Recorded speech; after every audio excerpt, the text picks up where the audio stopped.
Well, good morning. Good to see all of you here on this beautiful Sunday. Well, beautiful for winter, so we are excited here. We can gather. Whether you are a first-time guest or a long-time member, we are excited you could join us today. And one thing I always like to note for those of you who are visiting with us today, we have two brightly colored sheets of paper on the pew back in front of you. The first are these yellow sheets. These are our visitor information cards, and if you would like to let us know that you were here today and tell us a little bit about yourself, you can fill this out and then put it in the offering plate a little bit later on in the service. It's a great way for us to get to know you better and see if there are ways we could connect you to all the great things happening around you. And the second are these blue prayer request cards. Our ministers gather together every day to pray for the needs and concerns of this church, and we continue to pray throughout the week. And so if you have a special prayer request that you need prayer for, we would love to join with you in prayer, so you can fill that out and plate a little bit on. Well, we have had an exciting day thus far. I've been through my second round with the youth for the Ask Me Anything series. The questions just get harder, so we are doing well. But it's great, thoughtful discussion. So Alice and I have enjoyed that. And one thing I do want to make note of, you'll see in the opportunities for discipleship. Around the Christmas time, we always do special offerings to support our mission partners and to help so many young families in the area in what is often a very difficult time. And this year, we did a toy box and gift card drive for the Committee for Helping Others.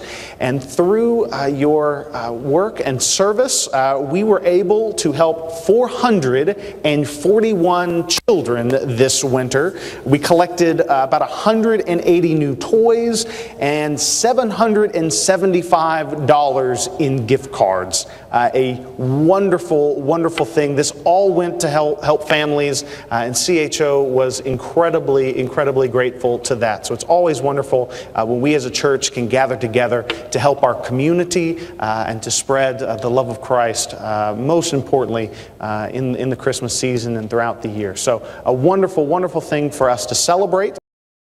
Well, the rest of the announcements you can surely read, but we've gathered together here for worship, so let us continue now in a spirit of praise.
shall not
May we pray.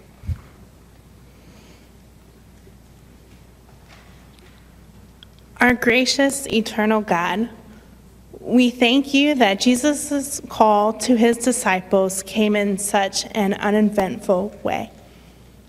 Contrary to the wisdom of the world, he did not start with the privileged and the wealthy and the powerful. He did not begin with those who had little need and little desire for change. He began with some very simple folk. He began with some fishermen. We pray that his call, "Come follow me," might again reverberate through our souls today. May we hear again the challenge for disciples. May we hear again the message of this one who brings good news. May we hear again the invitation to come to you, all who are weary and heavy laden. May we hear again eternal words of hope, which tell us that however dark the world becomes, the darkness cannot ever overcome the radiant light of this Holy One, Jesus. May we hear again those simple words, "Come, follow me," and may we come just as we are and know again the depth of your grace and love for us. Give us the power to change and transformation to the peoples of the world, as did those early fishermen. Give us the power to provide the same kind of hope for the world, weary as they brought to theirs. Give us the vision of a world transformed. We pray for those whose health or circumstances is a constant and major concern.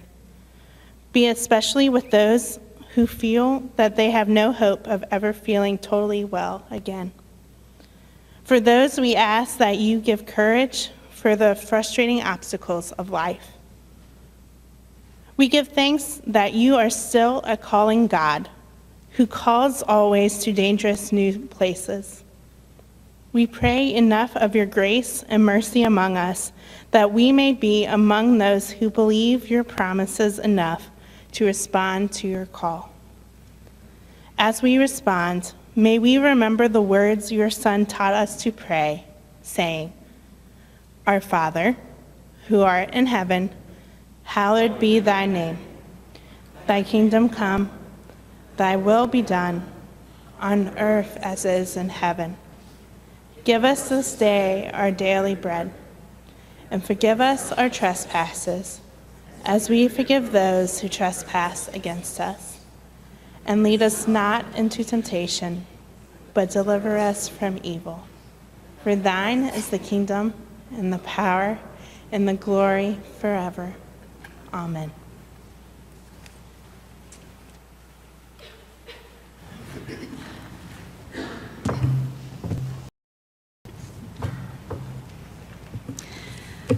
The gospel lesson today, Mark chapter 1, verses 14 through 20, and is found in the New Testament portion of your Pew Bible on page 35.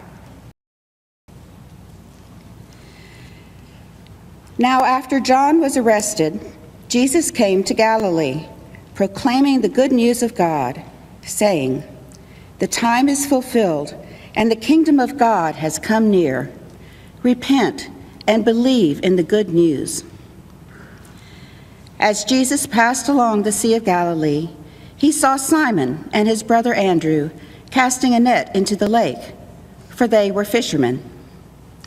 And Jesus said to them, "Follow me, and I will make you fish for people."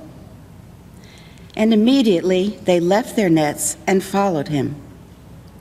As he went a little further, he saw James, son of Zebedee, and his brother John, who were in their boat mending the nets. Immediately he called them, and they left their father Zebedee in the boat to hide. Praise be to God.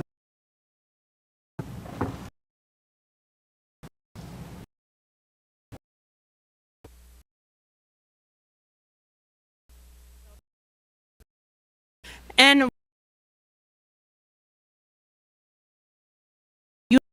one of the ends of your rows, you will see our friendship register, and it's just so we know who is worshiping with us today. So if you don't mind passing that down and filling it out. Thank you.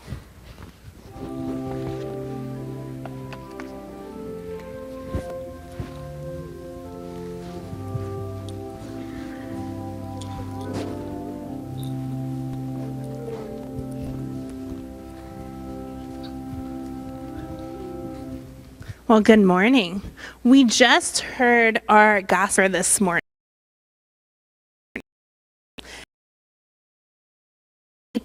He's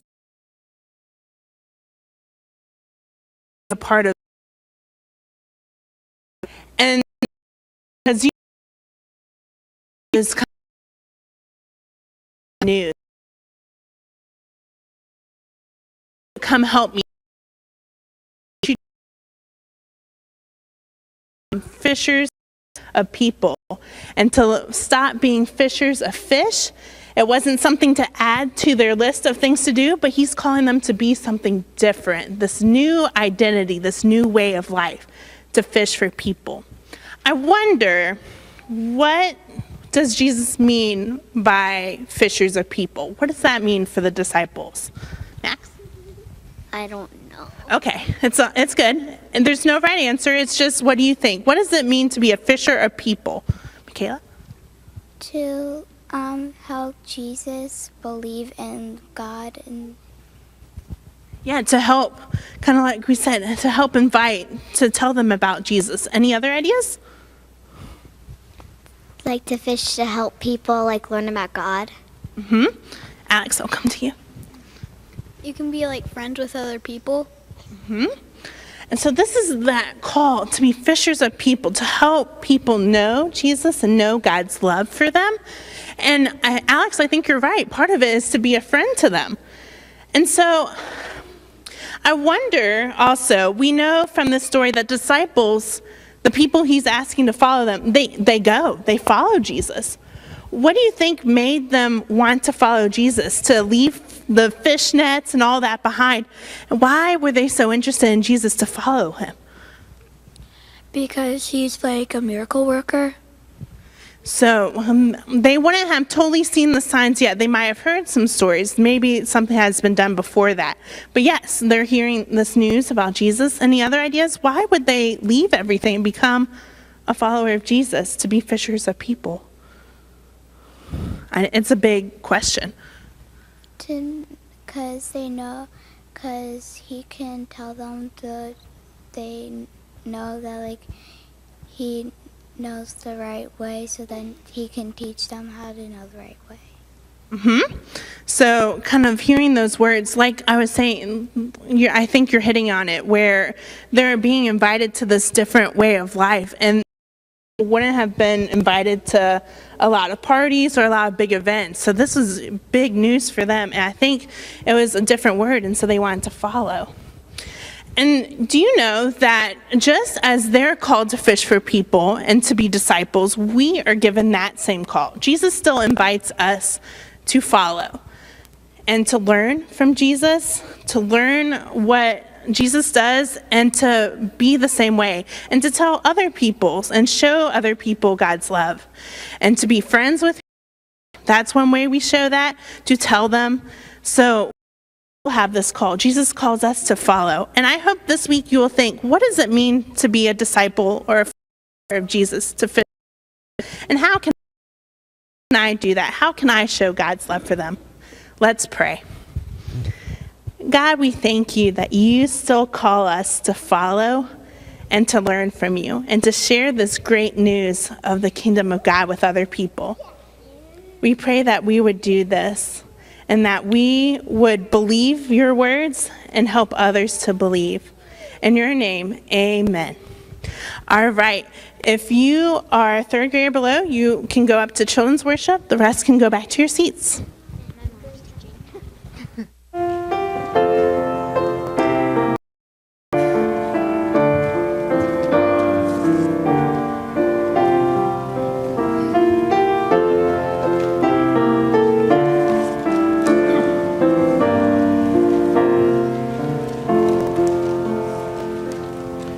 Will you come and follow me if I but call your name?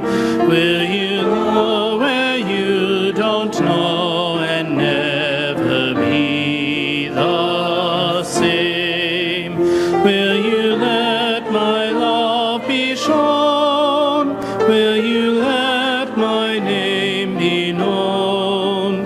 Will you let my life be grown in you and you in me? Will you leave yourself behind if I but call your name? Will you care for cruel and kind and never be the same? Will you risk a hostile stare? Should your life attract or scare? Will you let me answer prayer in you and you in me? Will you let the blinded see if I but call your name? Will you set the prisoners free and never be the same?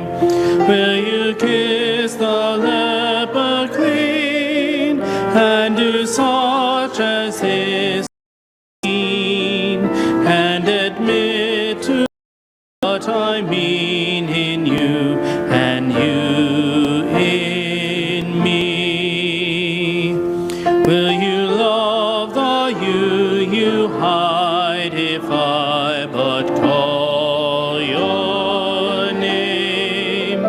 Will you quell the fear inside and never be the same?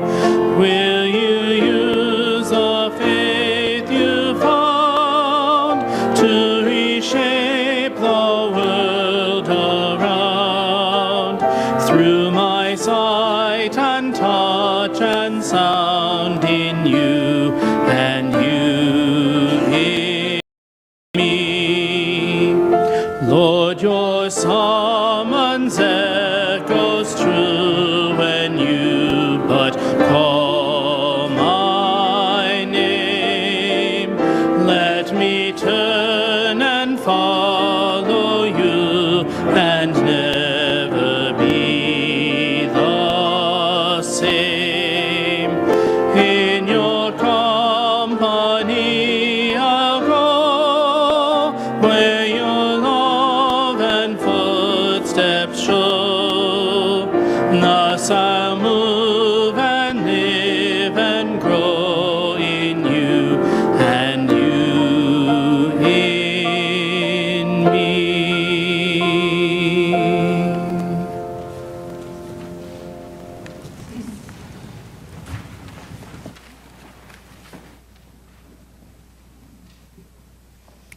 Let us pray. Lord, we hear the words, "Come and follow me." And yet too often we are like that young ruler who could not give up our possessions. Lord, take this time now we give our offerings to you, to show our faithfulness, to show our love and gratitude to all you have given. Bless these gifts to use in your service. Through Jesus Christ we pray. Amen.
Our reading for today comes of Psalm, chapter 62, verses 5 through 12. You can find this on page 526 in the Old Testament section of your Bible. Psalm 62, verse 5, David writes, "My soul waits in silence, for my hope is from Him. He alone is my rock and my salvation, my fortress. I shall not be shaken. On God rests my deliverance and my honor, my mighty rock, my refuge is in God. Trust in Him at all times, O people. Pour out your heart before Him. God is a refuge for us. Those of lowest illusion. As they go up, they are together lighter than a breath. But no confidence in exhortation, and set no vain hopes on robbery. If riches increase, do not set your heart on them. Once God has spoken. Twice I have heard this, that power belongs to God, and steadfast love belongs to you, O Lord. For you repay to all according to their work. This is the word of the Lord. Thanks be to God. In God we trust. Now these words seem pretty easy for us as Americans to say, since 1956, "In God we trust" has been the national motto of the United States. The Reverend Billy Graham and President Eisenhower were primarily responsible for this legislation, hoping Americans that our economic and political fortunes were tied to our faith. And nowadays, the phrase is ever in our society, right? You can pull out your wallet and look on the back of any paper bill and find these words printed. Even in churches, we sing hymns about putting our trust in Jesus and how it's only on God can we rely. In God we trust. But as easy as those words may fall from our lips as a nation, they can often be very difficult for us to say as people. Trusting in God is hard. Hard when you're about to have your second kid and you're still paying off student debt on top of a mortgage and a car payment. Trusting in God is hard when you get older and your body doesn't heal as fast and a simple fall can become a medical crisis. Trusting in God is hard in the midst of arguments with our loved ones, disagreements with our coworkers, and the 1,000 other conflicts we experience on a daily basis. If we're honest, sometimes it seems easier to say why we struggle to trust in God than it does to boldly proclaim, "In God we trust." And the psalmist is no stranger to the difficulties we face. At the beginning of this chapter, we are told that this is a Psalm of David. And by everything that he writes, we can tell that he's in a time in his life when he feels the whole world is against him. Those closest to him seem to say nice things and nice pleasantries to his face, but in their hearts they're speaking curses upon him. He's surrounded by the backstabbing and the gossiping that all too many of us have become familiar with at some point in our lives. Now, this is a David that is filled with the heartaches of daily living, struggling like the rest of us, to keep the faith while relationships deteriorate, bills pile up, and work feels unrewarding. And so our psalm today is driven by the underlying question: in whom or in what do we trust? Where do we look for our security and confidence in times of trouble? It's a question that's worth thinking about. I mean, do you look at your bank account when times get rough? What dollar amount do you assign to confidence and feeling like you can weather the storm? Do you look to your title at work, your networks of influence to gain some confidence? How many people need to report to you until your position is secure? And these are questions we ask ourselves, and then they're important questions because the more in which we begin to identify where we place our trust, the more we realize where we go when we're in search of peace. Ultimately, David indicts all of us who trust in our own resources, whether they are honestly or dishonestly gained. He reminds us that trusting in ourselves is finally ineffective. Human achievement, as David puts it, is but a breath. Seems that no matter how much money you make or what kind of car you drive, joy and satisfaction in life can't be bought. And while these human resources, they're more concrete, we can touch them, we can see them, and they feel a bit more compelling, David reminds us, he challenges us, that we must choose to trust in God at all times. That the only source for real comfort and peace is the God of power and love, a God who remains faithful to us in all circumstances, works to bring us healing and hope. David shares this wisdom with us, not only as instruction, but also as testimony. He draws from his own experiences in life of God's goodness. He reminds himself here as he's writing. It's not just for us. He's telling himself that God is a rock and a refuge, God's goodness in times of trouble. I was thinking about this, about trusting in God and learning to trust in God more than yourself this week. You see, a year ago, we didn't know each other, but Allison and I were beginning the job search.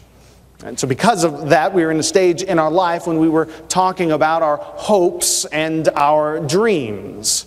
And at that point, our dream seemed a bit like finding a needle in a haystack, right? We were hoping to find a church, a Baptist church that had a tradition of being progressive and inclusive, culturally diverse, a congregation that was filled with welcoming people that were passionate about thoughtful worship and serving their community, living out their faith beyond Sunday morning. A church from Allison's call to ministry, and if we had our way, be located near Washington, D.C. But knowing that you rarely get everything you want, we cast our net wide. We spent weeks and weeks on the phone with Baptist leaders talking about open positions and interviewing with churches around the country. But by spring, we hadn't found that right fit yet. And I told Allison that I had exhausted my personal and professional resources. There wasn't much more that could be done. And so we began to pray a very simple prayer. God, we're trusting you with our dreams. You haven't failed us before. Don't start now. It's easier to say it now than it was then. Much easier. It's a hard thing to admit that with all your skills and expertise, the future is out of your control. That you can't shape it and craft it exactly how you want. You must trust God with the things that matter most to you. And hold on to the conviction that God's called you will be faithful. 12 months later, I'm happy to say that God has been faithful to us, although not every day since then has been a victory march, and there have been days filled with doubt and with struggle. but we give thanks for where God has brought us. We're excited to live in Northern Virginia. I count it a blessing to serve a church that I love, and we've enjoyed getting to know all of you over these past few months. Happy that I can testify this morning that God is great and greatly to be praised. Now that's my testimony. How about you? What stories do you have to share? What experiences can you draw from of God's goodness and faithfulness to you in a time of trouble? Have you ever trusted God with your dreams? Have you ever relied on God for your hope and your peace? Maybe you're struggling and praying a prayer like that right now. Praying for healing for a loved one. You're praying after a difficult loss. You're praying for a brighter future. And as we pray, we place our trust in God to restore our hopes and secure our future. We learn to rely on God's strength through all the ups and the downs of our journeys. And learning to trust God with your dreams, and also means learning to trust in God's character. There are two sources that David draws from here, two things that he says. The first is that power belongs to God. And the second is that steadfast love belongs to the Lord. And this twofold confession is very interesting. You see, on the surface, these are the attributes that are important for us because they show us that God can be relied upon. When David speaks of power, he's speaking of God's ability to change circumstances, open up new possibilities. And in the same way, steadfast love is a way of talking about how God can be reliable, how God can be counted on to work for our good. You might say, as the church mothers taught me to say as a child, that God can and God will. God can change the difficulties we face, and God will work for our good. I make note of the people who taught me that lesson because something similar seems to be true for David. A scholar writes this: these characteristics are so frequently attributed to the Lord and the praise at the temple that it is possible that the experience of worship became the medium of the speech of God. The experience of worship became the medium of the speech of God. David learned about the power and love of God in the hour of worship. Through the singing of hymns, through gathering for prayer, through reflecting on the Scriptures, David learned alongside others what it meant to trust in God. The gathering of the community of faith taught him that God can, God will. And this is an important lesson for us to hold on to. The challenges and the difficulties we face in life can often feel like they're too much to bear. More often than not, that's true. The life of faith was not meant to be lived alone. It was meant to be lived in community with others. And when we gather for worship, we gather not only to have an encounter with the God of power and love, we gather to support one another through all the joys and all the sorrows that we face. Let's be honest this morning. Yielding all our fears and anxieties and insecurities to God is difficult work. It's not second nature. And so we need one another. We need one another for support and encouragement and strength as we learn to love and trust God more each day. And As we strengthen our trust in God as individuals, we strengthen our trust in God as a congregation. It's so easy for churches these days to become so filled with fear and anxiety about the future. And critics are talking endlessly about the church's displacement from the center of society. And congregations are in search for a place to find security and confidence. And although it pains me to admit this, I find that many times we try and put our trust in human resources. You wouldn't believe how many times over the past few months, the first time I meet a pastor or a Baptist leader, the first conversation we have are about nickels and noses, which is a preacher's way of talking about our budget and the people in the pews on a Sunday morning. And while it may be a conversation to have, I can't help but think that we're missing the point of all this. The point of being church together. So we have been called by God. Called together as a community of faith to support one another in ministry and to serve alongside one another in mission.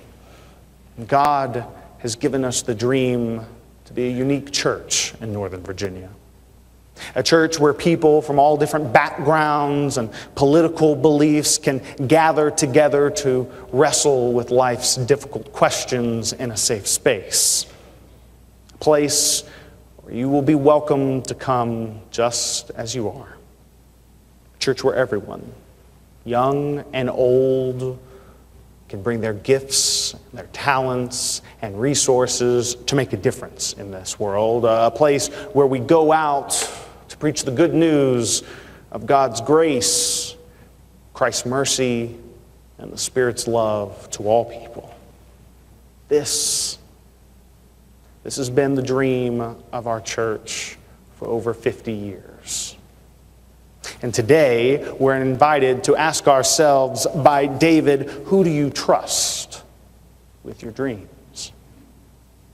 Who do you trust with your dreams for yourself, for your family, for this church? Material and accomplish, and ultimately these things are as fleeting as a breath. But we also have the choice to trust in God. And trusting in God is not without its challenges. Being faithful doesn't guarantee or materially prosperous life. David's own experience is a testimony to that.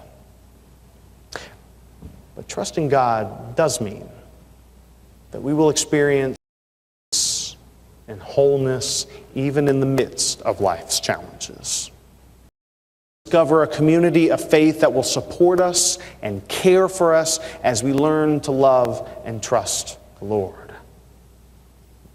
Today, I'm thankful to be a part of this community of faith and that God has brought us together. I'm excited to journey with you, to discern together who God is calling us to be and what God is calling us to do. I'm going to struggle this day and for the next few days to trust my dreams for myself, for my family, for this church, to God. Because God hasn't failed me yet, and I don't think God will start now. Because God can and God will provide. Because it's in God I trust. How about you? Amen.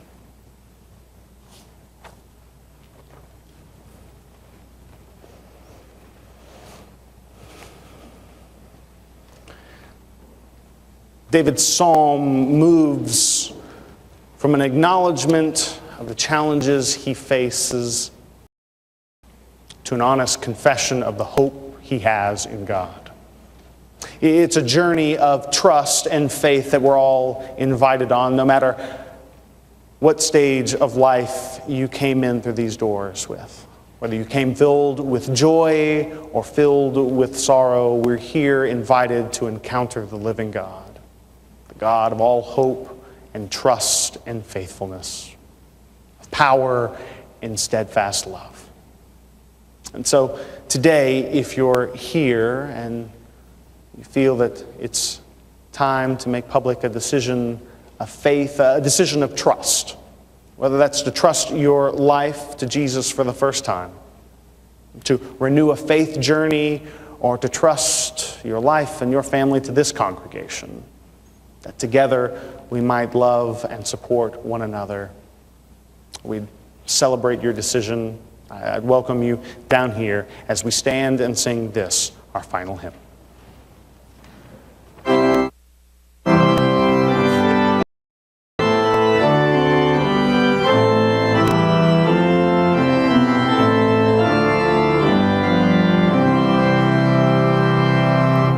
Almighty fortress is our God, a bulwark never failing.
Well, it's always a blessing for us to gather for worship together as one community.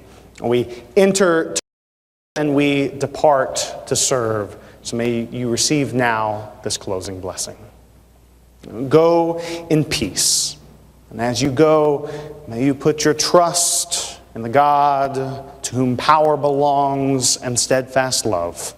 And may you go to declare the good news of God's grace, mercy, and love to all the world.